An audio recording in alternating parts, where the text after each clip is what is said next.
রব্বে কারীমের প্রিয় হাবিব যুদ্ধ শেষ করে বসে আছেন বা শোয়া অবস্থায় আছেন, গাছের নিচেই বিশ্রাম করতেছে। এমন অবস্থায় দৌসুর নামে একজন কাফের এসে আল্লাহ রাসূলের সামনে দেখলেন ঘুম অবস্থা, দেখে তরবারিটা সামনে খোলা, তরবারি উঁচু করে বলে, এই মুহাম্মদ, পাইছি একা, সাহাবারা দূরে দূরে আছে, তুমি এখানে বিশ্রাম করতেছো, বলো এখন তোমাকে কে রক্ষা করবে?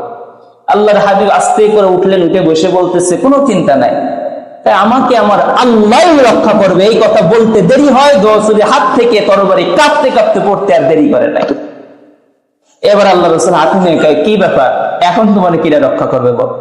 এত সময় তো এই যে আমার তরবারি সামনে পাইছো, আমার শাসাইছো, এখন তোমাকে কে রক্ষা করবে? দৌসুর বলে যে আমি আর জানি না, বাঁচাইনোর মতো তো তুমি একজনই আছো, আর দেখো নাই। আল্লাহর হাবিব বলে, ঠিক আছে, তোমাকে আমি ছেড়ে দিলাম। ইতিহাসের পাতায় লেখা হয় একটুক আখলাকের কারণে দৌসুর আল্লাহর উপর আল্লাহ রাসূলের ভরসা দেখে কালেমা পড়ে মুসলমান হয়ে যায়। সুবহানাল্লাহ।